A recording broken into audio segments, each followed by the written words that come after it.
بسم اللہ الرحمن الرحیم۔ السلام علیکم ورحمۃ اللہ وبرکاتہ۔ احباب، امید ہے آپ خیریت سے ہوں گے۔ جیسا کہ آپ کو معلوم ہے، رمضان المبارک تشریف لا رہا ہے۔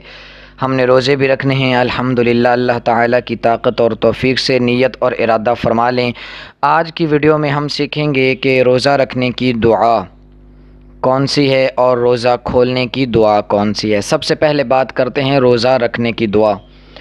تو احباب، یہ دعا ہم پڑھتے ہیں، آپ سماعت فرمائیں۔ بسم اللہ الرحمن الرحیم۔ وَبِصَوْمِ غَدٍ نَوَيْتُ مِن شَهْرِ رَمَضَانَ وَبِصَوْمِ غَدٍ نَوَيْتُ مِن شَهْرِ رَمَضَانَ۔ ترجمہ بھی سماعت فرمائیں کہ اس کا ترجمہ یہ ہے کہ میں رمضان کے کل کے روزے کی نیت کرتا ہوں یا کرتی ہوں۔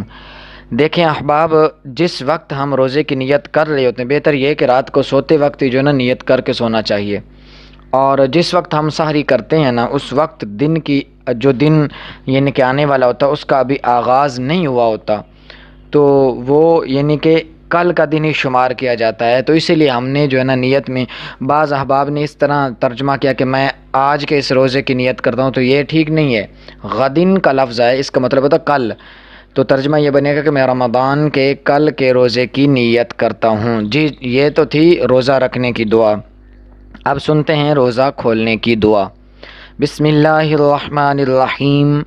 اللہم انی لک صمت وبک آمنت وعلیک توکلت وعلی رزقک افطرت۔ اب اس کا ترجمہ بھی سماعت فرمائیں۔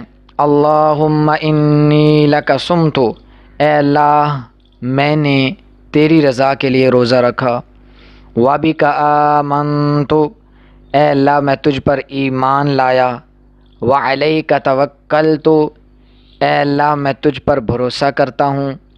وعلی رزقک افطرت، اے اللہ جو تو نے مجھے رزق دیا ہے، تیرے دیے ہوئے رزق میں سے میں روزہ افطار کرتا ہوں، روزہ کھولتا ہوں۔ تو احباب، یہ تھی روزہ کھولنے اور روزہ رکھنے کی دعائیں۔